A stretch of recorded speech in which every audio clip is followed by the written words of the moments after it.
Ya. Bueno, amigos, amigas de Los Ángeles, vecinos, vecinas, estamos con Felipe Lecalenier. Él es psicólogo, doctor en psicología, experto en temas de infancia. Así que te doy las gracias, Felipe, por estar con nosotros hoy día acá, en primer lugar. Gracias por Eh, invitarme y por toda la organización que ha implicado esto. Así que sí, felicitaciones a ustedes, porque sé que ha sido difícil.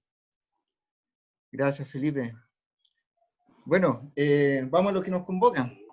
Eh, el tema de hoy es la salud mental infantil. Ese es el tópico del cual vamos a hablar hoy día. Y quienes conocemos tu trayectoria, Felipe, sabemos que ya desde hace mucho tiempo vienes investigando ya con tu equipo, ya sacaba la cuenta el otro día, ya hace bastante tiempo, bastantes años, vienes investigando ya desde el fenómeno del bullying en adelante, ya hace más de 17 años ya.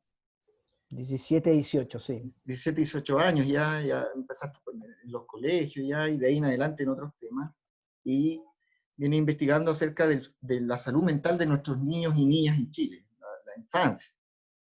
Entonces, quería que nos contaras un poco acerca de eso y tengo acá un estudio en el cual participaste, en el cual se juntaron 24 países, que ha sido uno de los estudios más importantes.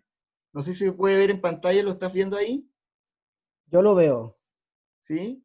Este es un sí. estudio que es uno de los estudios multiculturales más importantes que se ha hecho en el mundo, del cual participamos Chile. Mm. Tú fuiste parte de este estudio, Felipe, y es un estudio que evaluó la prevalencia de dificultades emocionales, sociales y conductuales en niños de 1 a 5 años en 24 países del mundo. O sea, estamos hablando de un esfuerzo científico bastante importante. Y aquí me gustaría que nos comentara, Felipe, porque dentro de todos los países que nos podemos comparar, dentro de todo está Estados Unidos, Italia, Dinamarca, Corea, Alemania, ¿cierto? Chile está en el lugar número 1, fíjate, en problemas de salud mental infantil. ¿Cómo interpretaron ustedes estos gráficos, querido Felipe? Bueno, en un inicio la verdad es que no nos esperábamos este tipo de resultados. Sabíamos que Chile iba a estar dentro del grupo de riesgo, que es el grupo que en el fondo que está por encima de esta línea horizontal. Claro, Eso sí lo esperábamos. Pero no esperábamos que Chile mostrara una prevalencia por sobre todo el resto de los países y de una manera tan estadísticamente significativa. De hecho, si les mostrara el gráfico donde analizamos trastorno por trastorno, en el 80% de los trastornos evaluados, Chile aparece como número 1 y después de nosotros viene Lituania y Singapur, como los dos otros países que nos compartieron todos. Pero en todos los problemas externalizantes, internalizantes, problemas de ansiedad, depresión, trauma, trastornos generalizados del desarrollo, problemas, trastornos del espectro autista, trastornos psicosomáticos, trastornos de déficit atencional, no tanto. Salimos siempre estadísticamente bastante alto de, de la tendencia. Entonces fue bastante preocupante porque eran datos que no nos esperábamos que fuéramos así. O sea, dijimos, oh, acá hay un error en la muestra o algo está pasando. Felipe, cuéntame, porque dentro de las conversaciones, cuando pasamos esta línea, tenemos que el 45% de nuestros niños estaría en un rango que podríamos llamar clínicamente significativo. Claro. Eh, Clínicamente significativo, es decir, que Chile se muestra dentro de uno de los problemas de salud mental infantil, donde podríamos decir que las dificultades de nuestros niños son clínicamente significativas. Claro, lo que muestra en el fondo eso es que clínicamente es significativo En términos concretos, lo que te están diciendo es, lleva a tu hijo urgente a ver a un profesional de la salud mental. Esa es como en el fondo la operacionalización de esa idea de poner esa curva, porque claro, lo que significa es que todos los niños en general, y sobre todo los que están por encima de la curva, lo que te están diciendo es que es como cuando te dicen, oye, tu hijo tiene fiebre y tiene 39 grados, ¿qué es lo que te urge automáticamente hacer? Y es llevarlo a urgencia. Bueno, lo que Claro. muestra este gráfico es que todos estos niños que nosotros evaluamos necesita que alguien los lleve a urgencia mental. Realmente preocupante. Hoy, y este estudio es de principios de esta década que ya estamos terminando. Claro, el Esto, estudio, de hecho, nos demoramos 2, 3 años en hacerlo y se publicó en 2 grandes artículos súper importantes en el año 2011, 2012. Ujú. Felipe, ¿y qué te comentaron cuál fue la impresión en otros países, digamos, de esta realidad chilena? O sea, la impresión en general fue más bien de sorpresa, porque hay países que tienen indicadores socioeconómicos, que tienen un menor nivel de educación y que de alguna manera aparecen mejor que Chile. Entonces, claramente por ahora fue un primer dato que había que quedarse preocupado, Mm, y ahí es donde yo me animé a tener más datos para saber si esto solamente había sido el efecto de una sola investigación. claro. Entonces, por eso seguimos haciendo otro estudio para confirmar si esto realmente era solo un primer voladores de luces negativos o si aquí estábamos empezando a hablar de una tendencia. Y sí, me parece mucho, bueno, acá no me deja, pero me parece mucho que hay un segundo estudio de 16 países. Claro, Hay un segundo estudio donde incluyeron 16 países. Aquí ya no hay claro. 24 países, No, sino que no hay, incluye... Ujú. no, no, ¿Qué ahí me en va a ese, decir? no sé si lo vaya a subir ahí, pero este es un segundo estudio que lo que hicimos fue seguir en esta misma onda de tratar de analizar cómo la salud mental interculturalmente. Ahí está, Ese es. Entonces ahí ya no, bueno, por problemas de presupuesto, varios países se bajan, claro. pero a nosotros nos interesó porque esta vez la idea ya no era evaluar a los niños en el contexto de la familia, sino que era como ir a los jardines infantiles y evaluar cómo las educadoras de párvulo perciben la salud emocional de los niños. Entonces nosotros la hipótesis que teníamos era que obviamente Chile no iba a salir esta vez dentro de los rangos más altos, porque hay varios estudios que muestran de que las educadoras de párvulo se les suelen pasar como el 70-80% de los problemas afectivos de los niños. O sea, les es Mm. fácil ver los problemas externalizantes, que es todo este niño que hace pataletas, que alega, pero no los problemas internalizantes. ¿Podríamos Así que detenernos en eso, Felipe? sí, ¿Podrías contarnos a la comunidad esta distinción entre problemas internalizantes y problemas externalizantes? sí, ese es un modelo en verdad que creó Thomas Sackenbach en los años 80, donde él de alguna manera le complicaba un poco todo este sistema tan encajonado que tenían los sistemas DCM o CID-10, y no le parecía que ayudara a eso, ni a comprender la Mm, salud mental de los niños, pero sobre todo no ayudaba a evaluarlos.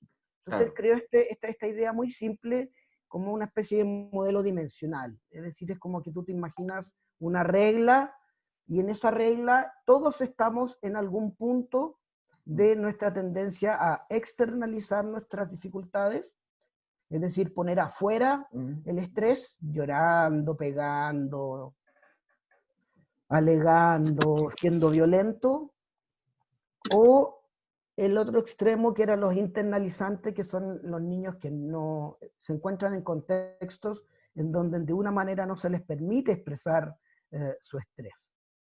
Entonces se han hecho 19.000 y tantos, salió la última revisión hace poco, ya se han hecho como 19 a 20.000 estudios sobre todos los factores externalizantes e internalizantes.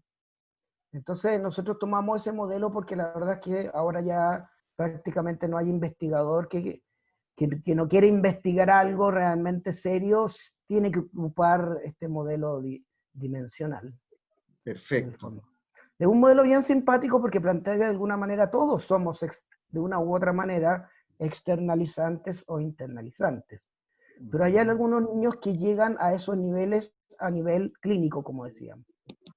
Claro. En donde ya la conducta de externalización o internalización ya provoca que al niño haya que enviarlo al psicólogo, al neurólogo, tenga que recibir algún tipo de atención médica. Felipe, y en esta dimensión externalizante o internalizante que todos podemos tener, de todas formas está mediada por el sistema de cuidado que tú has hablado en algún momento, en alguno de tus libros, o lo que tiene que ver con el vínculo de apego que tú has estudiado bastante. ¿Cuál es la relación que podríamos hablar entre la conducta externalizante e internalizante y el cuidador? ¿Cómo podríamos hablar de eso? Sí, mira, ahí hay dos temas, no sé cómo están los espectadores y el nivel de densidad que quieran meterse en las conversaciones, pero mira, se sabe muy poco, y si tú buscas las revisiones, se sabe muy poco sobre cuál es la parentalidad que induce a lo externalizante y cuál es la parentalidad que te induce a lo internalizante. Perfecto. La literatura clásica lo que te va a decir es que los externalizantes en general, una de las características es que suelen tener papás más como prohibitivos, más autoritarios, pero la característica de ellos es que son papás ambivalentes. Es decir, pueden ser como muy autoritarios en algún momento y en otro momento no se ha visto eso. Y en general los externalizantes nacen con un temperamento reactivo como bastante alto, o sea, son bien sensibles. ¿Ya? Y en el caso de los internalizantes se ha visto que tiene que ver con familias o sobreprotectoras o familias que se obsesionan un poco con el cuidado del niño, pero también se ha encontrado que hay familias internalizantes que vienen de papás muy autoritarios también, muy de no permitir ningún tipo de conducta que se salga de los límites educativos de las personas. ¿Ya? Okay. Nosotros hicimos un estudio bien grande, hicimos un estudio longitudinal donde evaluamos a muchos niños de 12 meses. 12 meses. De 12 meses y le evaluamos su patrón de apego y le evaluamos durante el primer año su patrón temperamental a través de procedimientos experimentales. Y después evaluamos a los niños a los 2 años y les evaluamos regulación emocional, teoría de la mente y temperamento, y después los volvimos a evaluar a los 3 años, en donde les volvimos a evaluar teoría de la mente, regulación emocional, y después lo evaluamos a los 4 años, y le evaluamos externalizante e internalizante. La verdad es que es una pena porque son unos datos que nunca tuvimos tiempo de explicar, pero creo que uno de los mejores estudios que se ha hecho, porque lo que nosotros encontramos es que en general, por ejemplo, el apego no era tan relevante para explicar lo externalizante e internalizante. Encontramos que lo que más explicaban los niños internalizantes era nacer con un temperamento más tranquilo, tener un papá con una relativa buena teoría de la mente, pero que se le ejerzan al niño mecanismos de regulación emocional basadas en el sobrecontrol. Y encontramos que la internalización está muy relacionada después en la edad preescolar con la timidez. Que es otro de los, sí. Es otro de los factores que salió dentro del primer estudio que evaluamos y que dentro de los otros estudios que tú tienes está relacionado con el bullying también, ¿no? La timidez. Eh, Sí, tengo, sí. tengo este libro, que es un libro que lo recomiendo a los auditores, que es un clásico de Felipe, el Amar, hace un cuidado respetuoso de apego en la infancia, donde tú señalas, bueno, en primer lugar, donde no hay recetas mágicas en la crianza de los niños, por ponerle la crianza, porque en realidad tenemos, yo considero, desde mi punto de vista, que tenemos que hablar de cuidado, ¿no? Y tú mencionas de que en este acrónimo, AMAR, donde los adultos debiéramos desarrollar ciertas actitudes hacia el mundo de la infancia, que se traducen en cuatro actitudes, por así decirlo, perdóname si me equivoco, que son cuatro actitudes que componen el amar, ¿cierto? Que es la atención, la mentalización que tú ya nombrabas, la automentalización y la regulación. ¿Nos podrías contar un poquito de eso? Yo quizás no tengamos tanto tiempo, pero ¿nos podrías contar un poquito de esa forma que podemos desarrollar los adultos para con los niños? Que no es una receta mágica, sino que es a propósito es un aprendizaje que tenemos que desarrollar en la vida, digamos. Sí, claro, el amar surge de dos fuentes. Uno, de empezar como a investigar cuáles eran en esa época como los factores parentales que predecían un apego más seguro en esa época, lo que llamaban Perfecto. el apego seguro. Entonces yo estudiamos, como hicimos revisiones de qué es lo que la literatura decía en esa época y no decía mucho. ¿Ah? Mm. Pero yo voy a hacer una confesión absolutamente personal.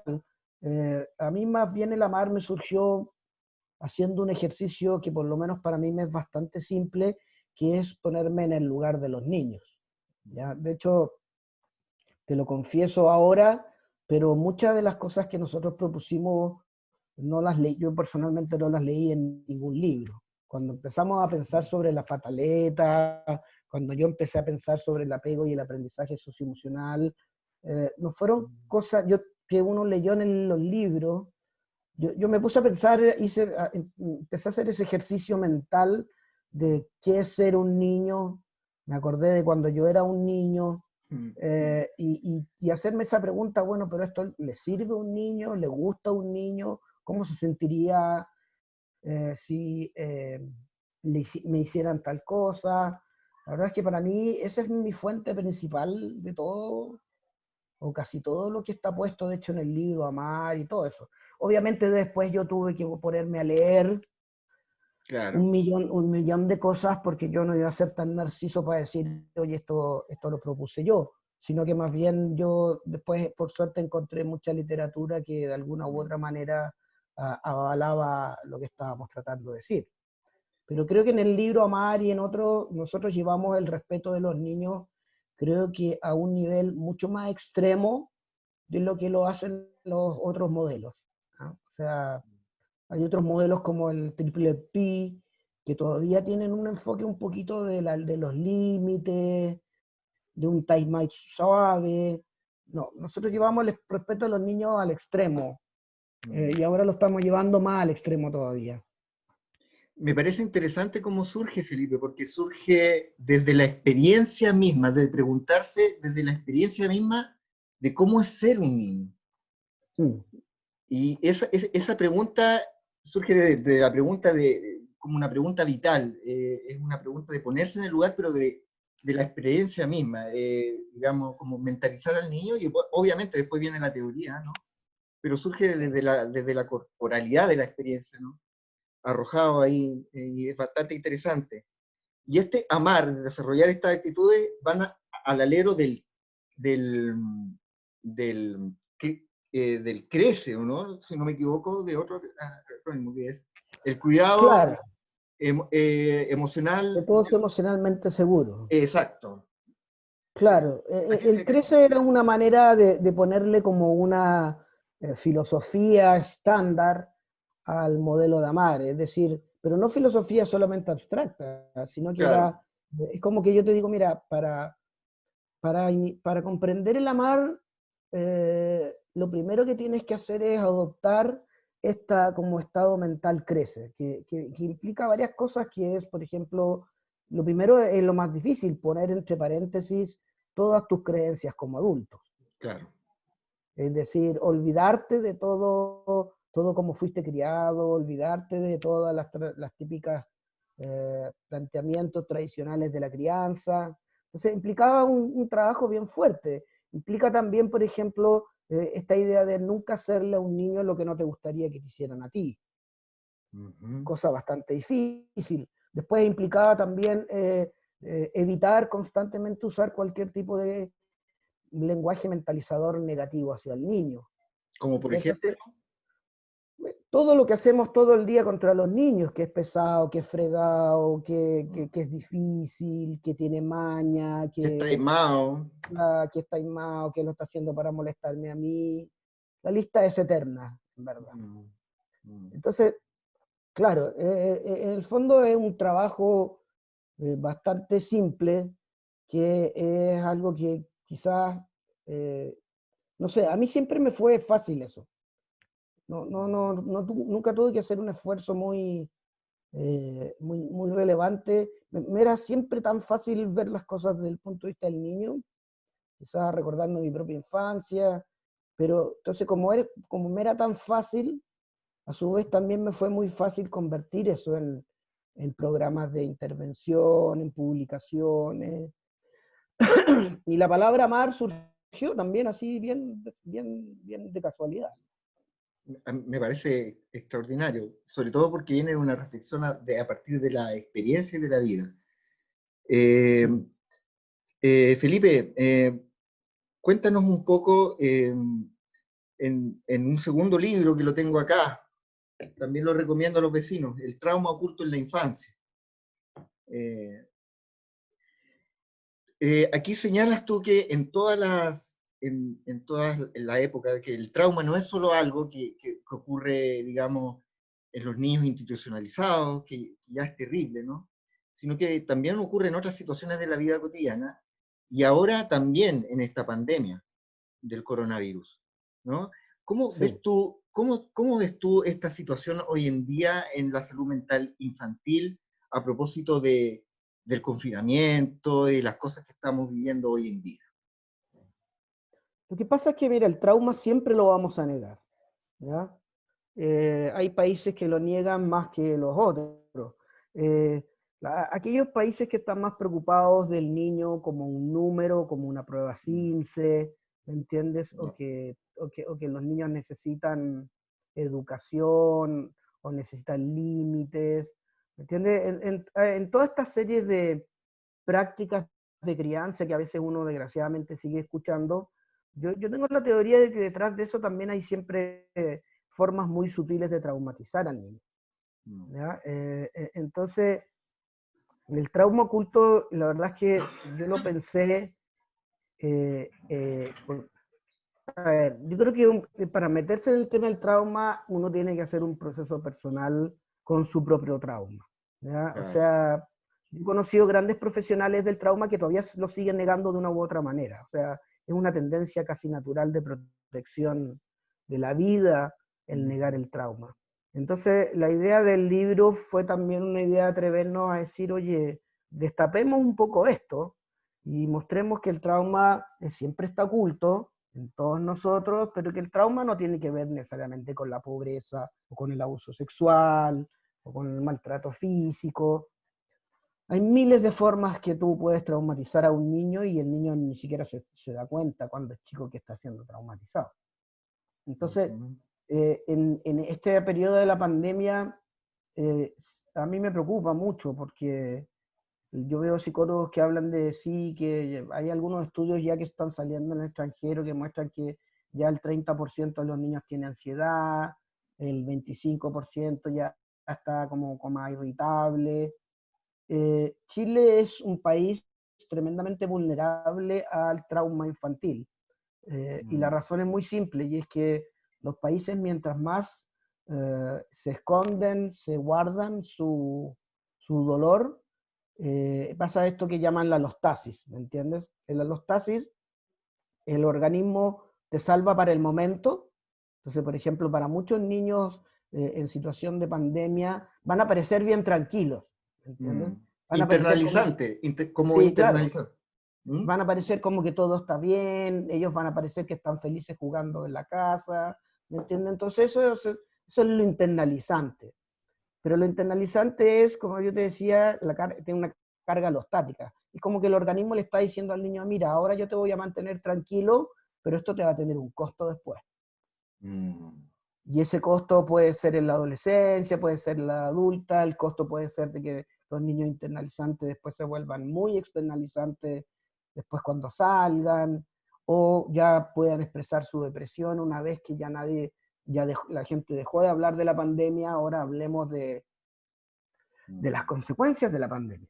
Entonces, yo creo que el tema del estrés postraumático, al principio a mí cuando me empezaron a preguntar, yo preferí no hablar del estrés postraumático porque dicen que uno asusta a la gente. Pero sí, ya con el tiempo que llevamos, ya sí podemos hablar de que vamos a esperar harto estrés postraumático. Y de parte de Mm. todos, de los papás y de los profesores también. Mm. Eso es un tema delicado, encuentro yo, el tema cómo se está movilizando la temática de la educación, porque, bueno, con los papás que me ha tocado hablar, las mamás con las que me ha tocado hablar, y la experiencia de los niños, veo hogares bien estresados, Felipe.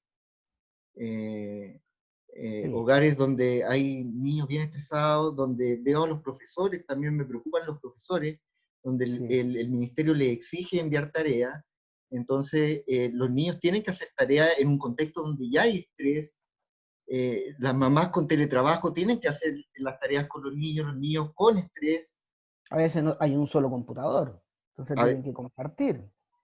por ejemplo, o no hay acceso al Internet simplemente en hogares, ¿no? Y, y lidiar con todo eso en un escenario donde sabemos que el estrés, por modulación biológica, donde el cortisol, ¿cierto? Que es la hormona del estrés, está por las nubes, por así decirlo, ¿no? Y las funciones cognitivas no van a andar muy bien como para hacer las tareas ahí, ¿no? ¿Qué piensas No, tú de claro. eso? O sea, esta es como la metáfora que nosotros decimos del trauma como estar en la selva. O sea, cuando tú estás en una situación en donde tú ves señales de peligro, de ansiedad y de preocupación en tus padres, esas señales son aumentadas por la cantidad de noticias que se dan. Tú ya empiezas de a poquito, la amígdala del niño se empieza cada vez más a activar, cada día, ¿me entiendes? Y ahí Claro. es donde tú vas viendo que en la medida de las semanas los niños ya van a ir pescando menos las clases online, ¿me entiendes? Se van a ir metiendo menos, van a ir haciendo menos las tareas. No es porque sean flojos, sino porque ya ahí su organismo empieza a entrar en este estado como más de peligro y sobre todo incertidumbre. La Mm. impredictibilidad es lo peor. Yo creo que el peor trauma es Mm. justamente la impredictibilidad. Qué bueno que tocas ese tema. Mm. Entonces lo que tú vas a empezar a ver es como esta como escalada de síntomas que son de estrés postraumático, pero que los papás las van a identificar de otra manera. Como mañas, ¿Entiendes? por Entonces, ejemplo, este está mañoso. sí, sí, claro, está mañoso, es que quiere salir y ya no aguanta más, es que, ¿me entiendes? Entonces, como el trauma siempre es lo último que la gente va a ver, porque siempre está oculto, a mí me preocupa porque vamos a tener mucho trauma asintomático, se podría decir, Claro. así como tomando la forma de hablar del COVID. Va a haber mucho trauma asintomático.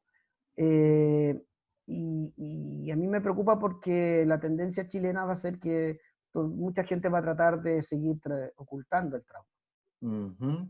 ¿Entiendes? Entonces, y eso lo único que hace es como crear el caldo cultivo para que después tenga adolescentes con Mm. temas traumáticos, ¿me entiendes? Entonces, Claro. hay gente que piensa, bueno, pero claro, hay que trauma, sí, claro, si hay violencia intrafamiliar va a haber trauma, sí. No, eso también es un mito, ¿entiendes? O sea, sí hay trauma cuando hay violencia intrafamiliar, pero también hay trauma cuando tú ves a tu papá siempre preocupado porque tú no sabes si lo van a echar o no, y tu mamá Mm. ya no tiene la misma cara, y tú escuchas todas estas noticias de cuánta gente se muere al día. Entonces todo eso en el niño le empieza a generar una sensación de miedo y de incertidumbre, la cual, y aquí está el dilema, el niño no sabe si va a poder como ir a donde sus papás para poder decirle, oye papá, esto que está pasando, ¿es verdad que te vas a quedar sin trabajo? ¿Es verdad que se mueren tantas personas cada día? Y ahí la función de uno es compleja, porque si tú no estás bien, ¿cómo lo haces para contener a un niño? Pero, Exactamente. pero yo creo que espero y te aseguro y te lo pronostico que ya de aquí a 2, 3 semanas más vamos a estar todos estos profesionales de la salud mental ya hablando de trauma postraumático. Mm. El tema es siempre cómo lo hacemos, porque, a ver, yo pensaba ayer, Felipe, en, en el ámbito de la educación, ya se tienen referencias hace muchos años de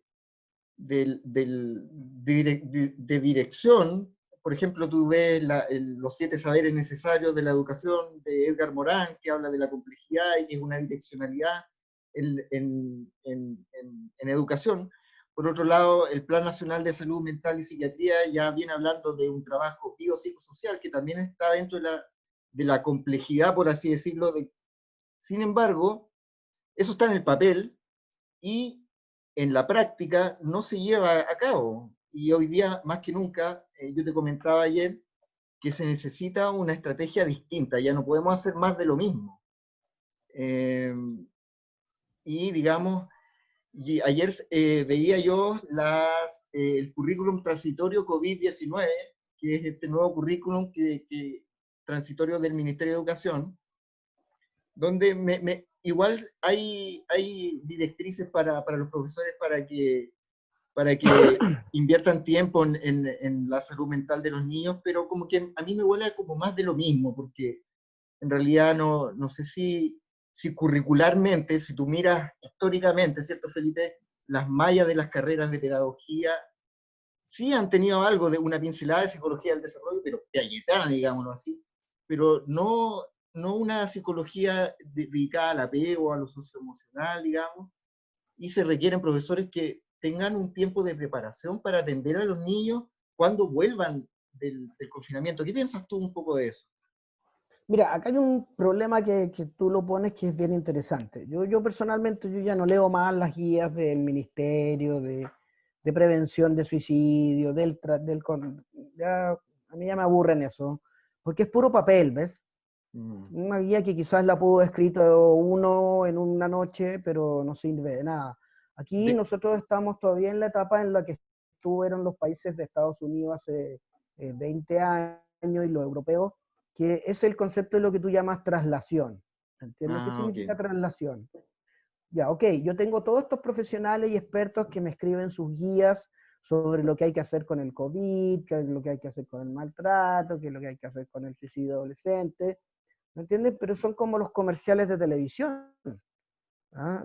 Te dicen de manera bonita ciertas informaciones, te ponen la información como que fuera algo muy simple, pero resulta que ninguno de ellos se atreve a poner dinero para decir, bueno, pero hagamos un programa de verdad sobre esto que estamos hablando, investiguémoslo, hagamos una metodología seria, con grupos de control. Y eso es lo que pasa en Chile, ¿me entiendes? Como que me acuerdo el año pasado estuve en una mesa de expertos del Ministerio de Desarrollo Social y una de las cosas que vimos es que prácticamente ningún programa de prevención de algo está realmente evaluado estadísticamente. O sea, Porque eso ya entra, sí, no hay una valoración de la eficacia, no hay un seguimiento longitudinal de lo... no, es peor. Nadie investiga eso que dicen todas esas guías, ¿me entiendes? Las guías, te lo digo, dame una noche y te hago una guía para lo que tú quieras. ¿Ah? Es re fácil hacerlo. El punto es cómo yo traslado esa Claro. guía, que está supuestamente hecha por expertos, que yo sí estoy seguro que sí. El punto es cómo yo convierto esa guía en alguna investigación, sea de prevalencia por último, y ya una investigación que demuestre que haciendo ciertas cosas Mm. las cosas funcionan. No haciendo estas otras cosas, los niños quedan peor. Claro, Entonces, por eso mira, nosotros todavía no tenemos una actitud de investigación en Chile. Nadie prueba nada. Ese es el punto. Y como mm, nadie prueba nada, nadie sabe cómo saber si realmente alguno de los miles de programas que existen en el gobierno sirven de algo. de hecho, mira, por darte un dato, ayer revisando esta guía COVID para los profesores, currículum transitorio COVID, la referencia de la OMS para la salud mental es del año 2004. ¿No? O sea, Claro. imagínate la seriedad con la que se elaboró la referencia. Bueno, eh, Son bueno, pero documentos que se hacen rápidos en unos 2, 3 días para decir que se hizo algo. qué horrible. Bueno, me salió del alma, qué horrible. Felipe, bueno, volvamos al tema de la salud mental infantil. Eh, de alguna forma, igual tenemos que buscar la manera de cuidar a nuestros niños, los profesionales, la mamá, los papás. ¿Cuál sería como el mensaje? Tú has aludido últimamente y has hecho una distinción entre aprendizaje y educación, que a mí me parece bien interesante, porque has dicho Sí. más aprendizaje y has puesto el acento en la palabra aprendizaje, que a mí me parece bien interesante y tiene una profundidad, porque dice más aprendizaje socioemocional y menos educación formal. No dice más educación. Y he pensado harto en esa frase porque alude al aprendizaje. Y el aprendizaje tiene que ver con algo que los seres humanos hacemos toda la vida. Nos podría, Todos los seres vivos. los seres vivos, perdón. Bueno, sí.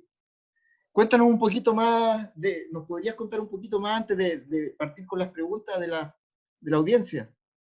Sí, mira, ahí hay una distinción que en verdad yo creo me lo preguntaron en un live anterior y creo que no fui claro. A ver, primero comparemos aprendizaje a educación. Cuando tú hablas de educación, tú automáticamente estás hablando de un tipo de instrucción que está institucionalizada. ¿Me entienden? O sea, cuando tú hablas de educación, inmediatamente te metes en toda la mafia del tema de la educación chilena, te metes en todo lo enfermo que tiene la educación chilena, como por ejemplo que la educación chilena está determinada en un 60 y tantos % por el CIMSE, que es un número. Claro. Eso es, tú sacas el CIMSE de la educación y tú, así como un Jenga, tú sacas el CIMSE de la educación, pero así impresionante, y lo que tú vas a ver es una torre y que se va a derrumbar completamente. Eso no lo digo yo, lo dice varias personas. Entonces, yo decidimos, para mí nunca existió el concepto de educación emocional, ¿ya? Porque se entendía que entonces lo que íbamos a hacer era nuevamente institucionalizar con todos los pecados que tiene la educación chilena, y ahora esa institucionalización iba a ser ahora con componente emocional. Entonces, por eso, a mí no me gusta hablar de educación, prefiero hablar de aprendizaje, porque tal como lo dices tú, o sea, el aprendizaje es la forma que los seres vivos tenemos de adaptarnos a los ambientes en los que nos desenvolvemos. Entonces, aprendizaje es un concepto muy bonito. Tú hablabas de Edgar Morin. Edgar Morin decía, el aprendizaje, en el fondo, es un aprendizaje para la vida. Para la ¿Entiendes? vida, O exactamente. sea, Para la yo cuando, sobrevivencia. claro, yo cuando voy al colegio, a mí no sé si me interesa tanto porque me voy a acordar la fecha de la independencia de Chile, pero te aseguro que si a mí me enseñan sobre cómo poder identificar a compañeros extremadamente agresivos y cómo lidiar con ellos, eso no se me olvida nunca en la vida, ¿me entiendes? Porque esos compañeros los vaya a tener, que los pueda encontrar siempre. Entonces, aquí el punto esencial que es la propuesta que tenemos con el educar conciencia, que todavía no hemos podido lograr ni una editorial que nos quiera publicar el libro porque consideran que es muy denso, es que lo que nosotros planteamos es que aquí el tema es que, piensa un poco, el ser humano nace con el 22% de su cerebro desarrollado. Recién a los 30 años se puede decir que es una persona que puede lidiar y vivir en este mundo social complejo en el que vive.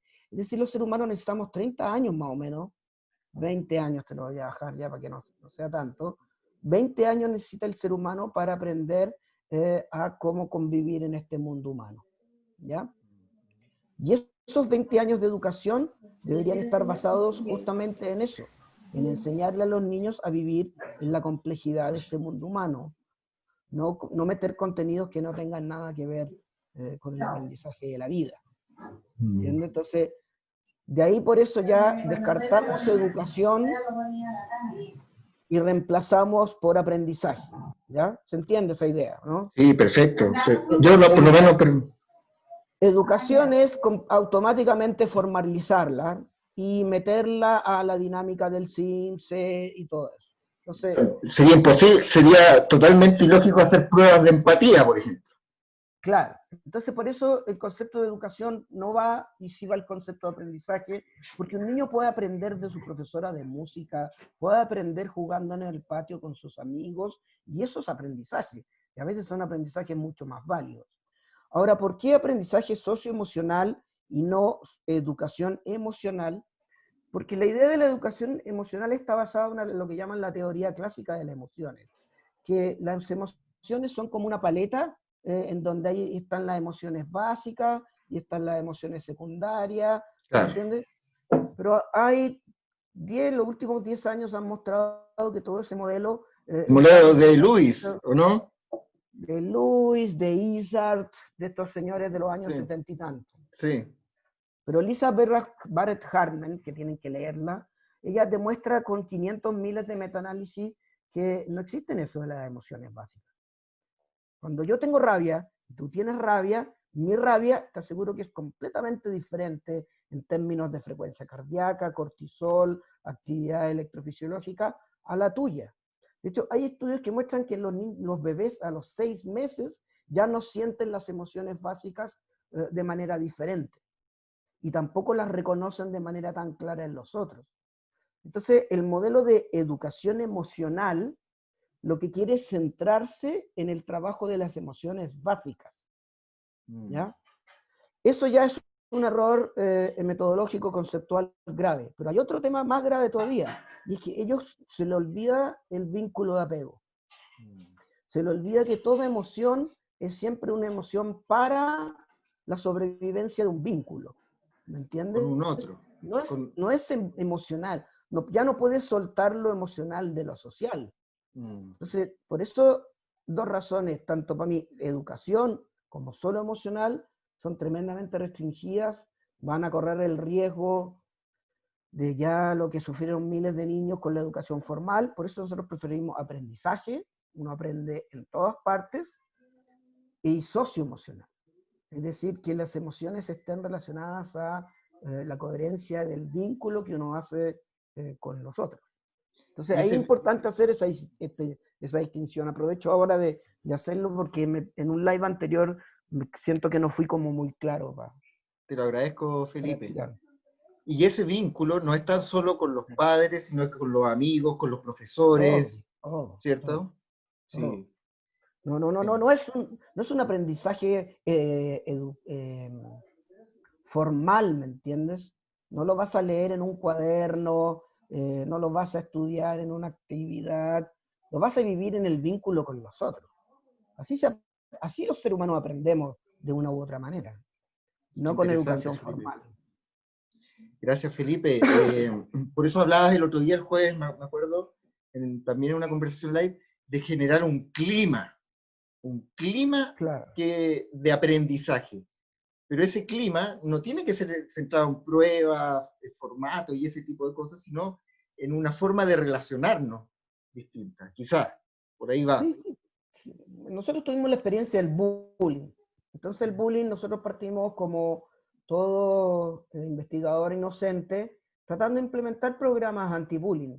Hicimos un par de implementaciones y tuvieron algunos resultados buenos, pero los resultados les tuvimos que dar vuelta hasta el extremo para que salieran buenos, ¿me entiendes?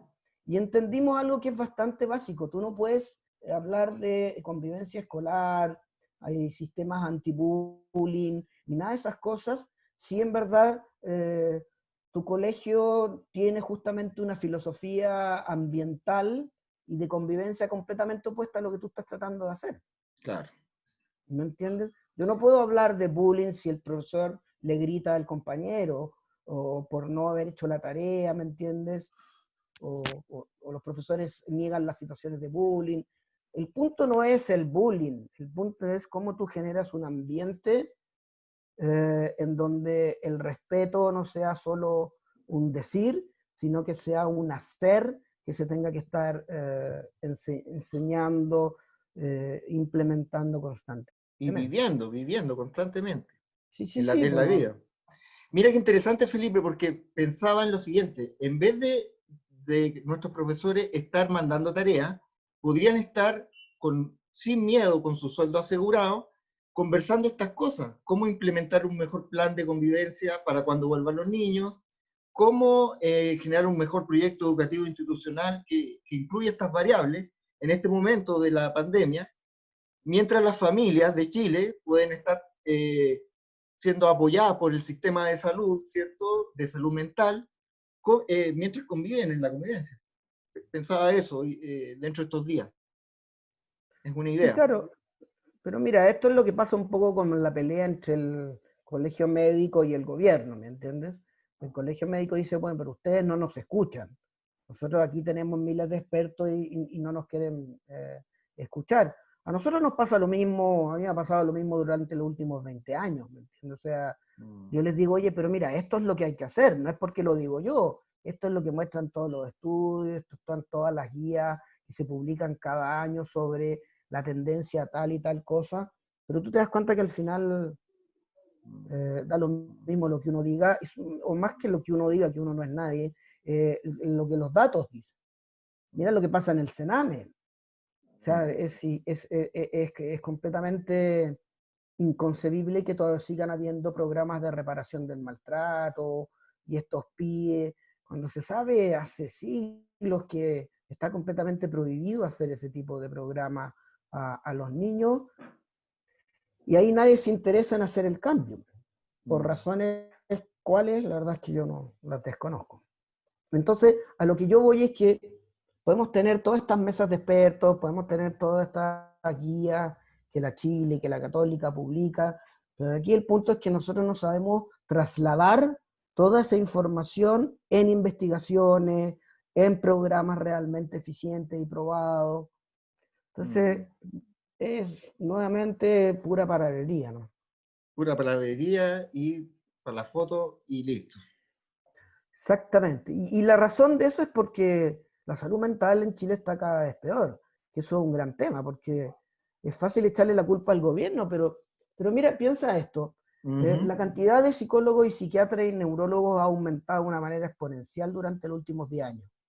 Pero a su vez, la salud mental en Chile ha aumentado de manera exponencial durante los últimos años. Entonces, la pregunta cabe, bueno, eso tiene dos respuestas. Uno, o que nosotros somos una especie como de iatrogenia, es decir, parece que mientras más psicólogos y psiquiatras hay, chuta, los niños se enferman más. No creo que tengamos ese poder de enfermar a los niños. Yo creo que simplemente son dos líneas que corren paralelas, ¿me entiendes?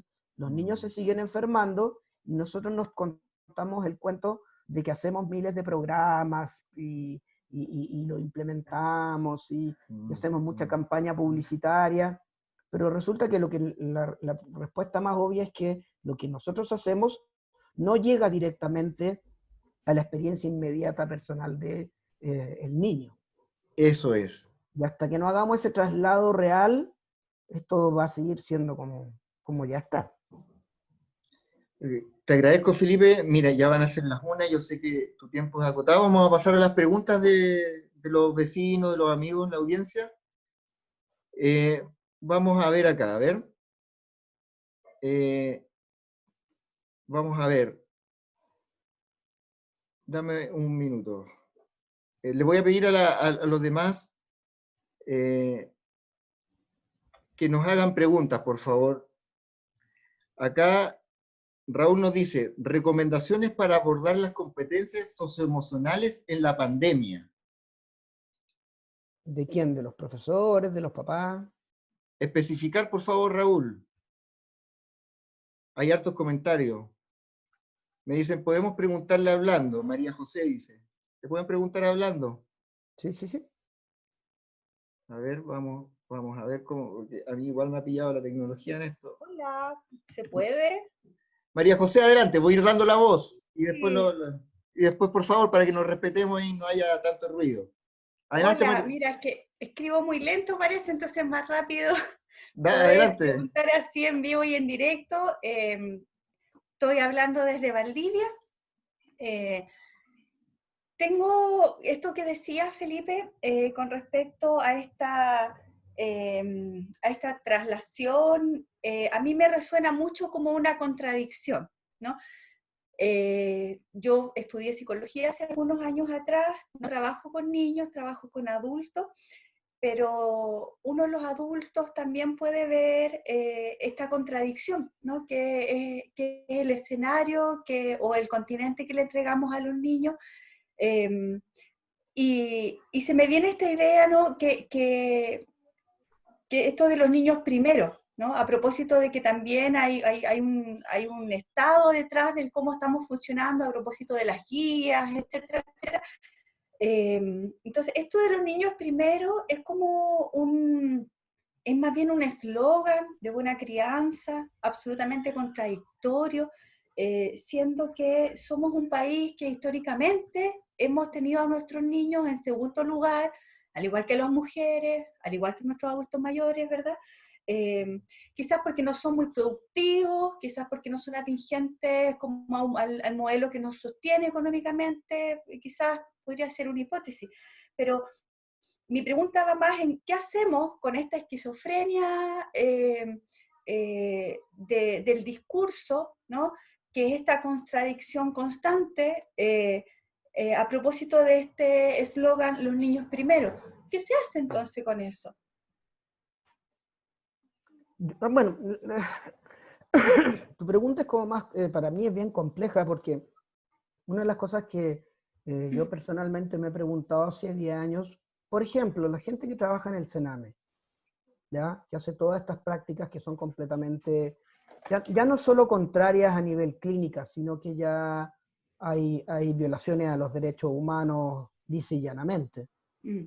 Yo conozco a algunas de esas personas, entonces yo tengo como dos alternativas que pienso. Bueno, pero estas personas serán medias psicópatas que quieren hacerle daño a los niños, ¿entienden? Porque igual son hartas. Ni siquiera no aumenta ni la prevalencia de psicopatía que sabemos del mundo. Entonces, yo me hago esa pregunta y digo, no creo que sea así. ¿Me entiendes? La otra respuesta que me doy, que es lo que uno observa, es que uno ve como gente autopreservándose constantemente. ¿En qué sentido? Que es algo para mí bien coherente con la teoría que tenemos nosotros. Es que en general cuando tú estás sobreviviendo o viviendo, siempre tú vas a estar primero. ¿Ya? ¿A qué me refiero con eso? Que yo no creo que aquí haya una intención explícita de maltratar y torturar a los niños. Creo que más bien hay una tendencia a que cada una de estas personas, o la mayoría que trabaja en el Sename, lo que está tratando es de autoorganizarse a ellos mismos, manteniendo ciertos niveles de trabajo asegurados. Lo poco ético, que a mí personalmente y existencialmente te lo digo, es que si yo estuviera trabajando por mantener mi trabajo y mi nivel de poder, y si yo supiera que eso está matando niños, yo no sé si podría dormir bien en las noches sabiendo que hago eso. Pero eso ya depende de la conciencia de cada uno, ¿me entiendes? Pero eso que tú dices de los niños primero, nosotros siempre sabemos que los niños están al último, porque junto con las comunidades indígenas, ¿me entiendes? Con todos los inmigrantes que existen, están sufriendo mucho. Entonces, mira, nadie ha podido responder qué pasa genética o biológicamente, en que por qué los adultos no nos es tan difícil considerar a los niños. ¿Entiendes? No existe el gen del cuidado, no existe el gen de la maternidad, ni el instinto materno, ¿me entiendes? Solo lo existe en el bebé durante los primeros meses. Entonces uno le hace pensar, bueno, ¿somos una especie que realmente le interesa a los niños? Y ahí te podría dar unas explicaciones bien largas, pero serían como bien aburridas. Porque durante el 92% de nuestra historia como cazadores-recolectores sí cuidábamos a los niños. Empezó la agricultura y los dejamos de cuidar. Entonces ahí, y aquí sí termino, hay una ley, se podría decir, bien terrible. Los seres humanos cambiamos mucho de acuerdo a los recursos que tenemos. ¿Ya? La gente, los psicólogos siempre han mirado, como todos piensan que está en la mente, en la mente, en la mente, ¿me entiendes? Pero la realidad es que los recursos básicos, tanto materiales como emocionales, son fundamentales a la hora de evaluar cómo es tu comportamiento como padre. ¿Ya? Y esto se ha investigado, ¿me entiendes? O sea, el tema de los recursos es muy importante. Entonces, a mí me da la impresión de que en Chile no es que tengamos puros psicópatas en el Sename, sino solamente tenemos personas que de alguna u otra manera hacen un cálculo, consciente o no consciente, de que parece que sus recursos personales o el mantenimiento de sus recursos personales, no solamente estoy hablando de plata, sino de poder, de posición, se anteponen a la capacidad de poder ponerse en el lugar del niño y darte cuenta qué es lo que realmente está pasando. No sé si se entiende. O sea, hay gente que plantea que todos podríamos ser potenciales maltratadores si nos encontráramos en condiciones de escasos recursos, niveles altísimos de estrés, cosas así. O sea, los recursos valen. Hay que tomar mucho en cuenta eso. Gracias, Felipe. ¿Alguien más que desee hacer alguna pregunta en vivo, por así decirlo? ¿No? Aquí tengo una pregunta de Francisco Barrera. Dice, Francisco dice, puede que desde la negación del trauma, la invisibilización de las necesidades de la infancia podría ser un síntoma social, lo cual abre el campo de la investigación a buscar maneras de estimular la conciencia respecto de estas necesidades. Bueno, más que una pregunta, es una afirmación. Aquí mira, Karen Lul nos dice, Felipe, ¿de qué te atreverías a hablar? Sobre cómo mejorar las políticas públicas con el enfoque ACE y generar verdaderos cambios en nuestro currículum actual. No entendí la pregunta. Como que... Como me parece me parece que te pide que te pronuncies respecto al enfoque de aprendizaje Sí, socioemocional y las políticas públicas. mira, la idea de la C nosotros la tenemos hace 15 años. ¿Ah? 15 años hablando de la C, y eso nos dio el tiempo de no tener ninguna presión social, no habían redes sociales en esa época, entonces nos permitió hacer un manual de aprendizaje socioemocional, probar el manual, lo hemos probado en México, en Perú, lo hemos probado en Colegio ABC1, lo hemos probado en Jardines Juji, tenemos una cantidad de datos que muestran la efectividad de eso. Entonces, ahora ya se volvió a tomar el tema de la CE por el tema de la educación emocional. Y la verdad es que la cuestión del menos AC y más AC, menos AC y no, más AC y menos EF surgió como casi todo surge en uno, completamente de manera espontánea. De repente decirse que, a ver, ¿qué onda? ¿Qué está pasando? A mí se me ocurrió poner esa frase y uno no es muy como de tan famoso en las redes sociales, entonces yo no sabía cómo viralizarlo, le pedí ayuda a otras personas ahí en la misma cosa y empezó como a agarrar, pero creo que detrás del más AC y menos educación emocional hay algo un poquito más serio y es que está diciéndolo todo el mundo, y es que si no cuidamos la salud mental de los niños en esta pandemia, realmente nuestros indicadores van a ser peores de los que ya tenemos. El costo Y va a eso ser muy tiene, grande. claro, pero eso, mira, eso tiene consecuencias reales en la vida de los niños, ¿me entiendes? Tiene consecuencias reales en que no van a sentirse bien para estudiar, en que se van a sentir cada vez más aislados. O sea, si al final el punto que importa es eso, cómo cada niño se está sintiendo en este momento. Y yo creo que como somos de internalizantes, nosotros estamos armando como cómo decirlo, ¿me entiendes? Como una cúpula de trastorno de estrés postraumático que desgraciadamente está oculto, como todo en Chile, y me preocupa qué es lo que va a pasar después, y me preocupa que lo que las autoridades y mucha gente lo que van a hacer es que le van a bajar el perfil. Pero el estrés postraumático va a seguir estando ahí. Oculto en la infancia. Oculto. Y mientras más oculto, más duele. Mm, qué terrible. Mm. Felipe, mira, aquí Carola nos pregunta, dice, trabajo en jardín infantil y las educadoras están solicitando capacitación sobre cómo acoger a los niños cuando vuelvan al jardín. ¿Alguna idea al respecto?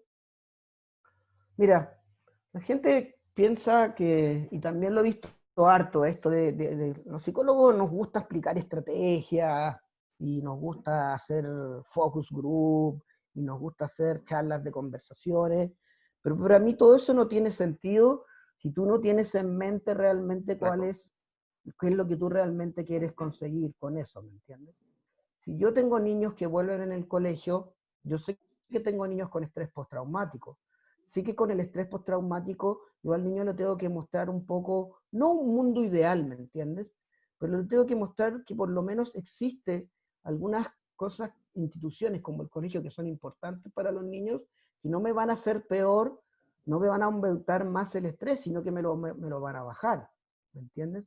Entonces, desgraciadamente el consejo más concreto es que hacer todo lo opuesto a lo que la educación formal hace en Chile. ¿Me entiendes?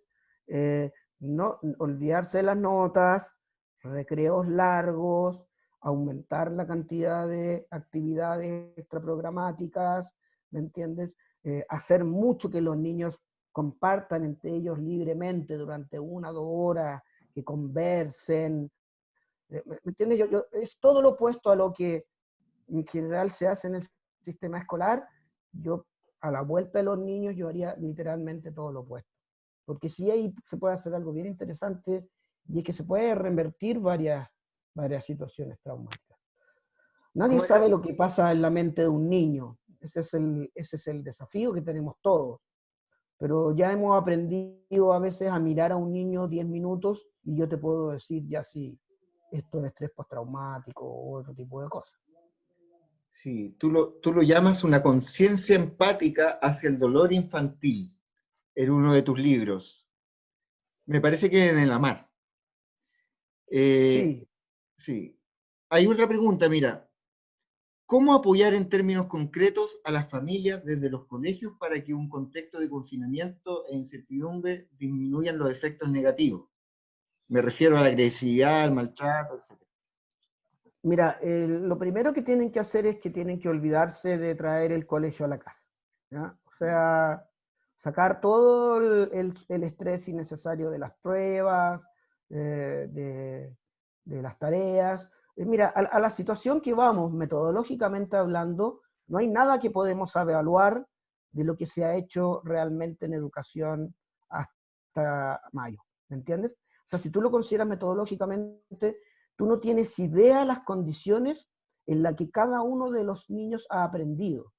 Las familias que tienen uno solo computador, si hay estrés en la casa, si hay violencia, o sea, metodológicamente tú no puedes tomar ninguna variable de control y decir, ya, ok, esto nos ha permitido decir que a los niños les fue de tal manera. Es imposible. Con tanta variabilidad vital de aprendizaje, nadie va a poder dar un dato confiable en ninguna CIMSE, en ninguna PSU en este momento. Bien, Entonces que los papás se Felipe. relajen, que los Eso papás es, se relajen y hagan hogar, no hagan colegio. Eso es un eso aspecto es. importante. Tenemos que volver a hacer hogar, creo yo, que eso es importante. Volver a la vida. Fundamental. No va a pasar nada terrible, los niños no van a repetir, no tenemos, claro que estén aprendiendo algo en estas clases online. Entonces, aprovechemos este momento de buscar quizás una nueva forma de hacer familia, ya que los niños están ahí. Creo eso tiene Mm. efectos mucho más positivos a todo nivel cognitivo. En 20 años más, si yo hiciera una investigación, eso va a tener un efecto mucho más importante en la productividad laboral que esta obsesión por las notas. Y por ese tipo. Exactamente. O sea, va a ser mucho más significativo. ¿Te acuerdas, papá, cuando pasamos en la pandemia, estuvimos juntos, jugamos, tocamos guitarra, Absolutamente, absolutamente. hicimos los panqueques, qué sé yo? Sí, mira, uno de los grandes errores de la educación es pensar que si los niños asimilan todo el conocimiento que los colegios les dicen que tienen que asimilar, eso les va a asegurar algún tipo de éxito. Los estudios muestran claramente el coeficiente intelectual y los hábitos de estudio no explican más del 10 al 13% del éxito laboral que tú vas a tener entre los 20 y los 50 años. Es como una pérdida de tiempo para mí. Excelente. Bueno, Felipe, antes de despedirnos, y quisiera terminar con unas palabras. De estas palabras me voy a hacer cargo yo. Permiso. Sí, dale. Quería decirles, autoridades locales, provinciales y nacionales, les hago un llamado urgente a concretar una política nacional de emergencia de salud mental, política que involucre coordinación entre los sectores de educación y salud.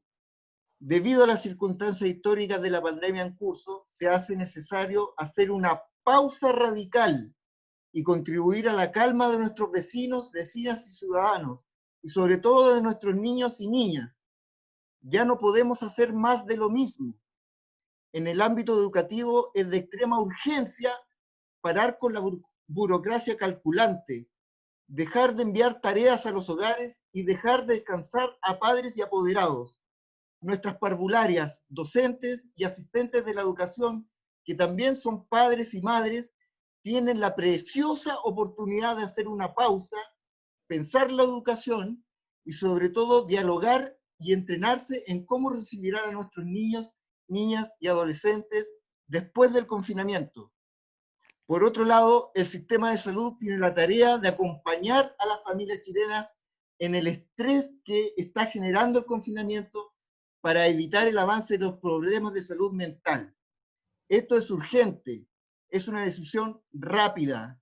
Tenemos los expertos, ya hay expertos de años. Necesitamos ya no una política sobre la vida, ya no más una política sobre la vida, sino una política a partir de la vida misma, como me ha enseñado un querido profesor, Rodrigo Morales Martínez, a quien le mando un saludo enorme porque ha estado conmigo estos días. Y desde acá, junto a Felipe Le Calinier, a quien le estoy muy agradecido, quiero decir, más educación socioemocional y menos educación formal. Eso, Felipe, te quería dar las gracias por esta entrevista No, bastante gracias a acá. ti, toda la planificación y creo que esa es la idea.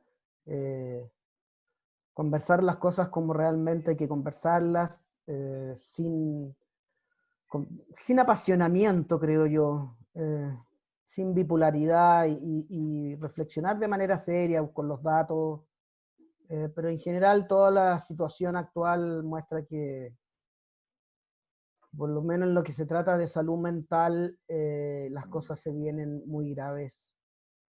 Y yo espero de mis colegas profesionales que se pongan las pilas, que se actualicen, que entiendan que esto es grave, que ya no nos sirve la típica psicología media de palabras bonitas, ni que el apego seguro, ni que la crianza respetuosa.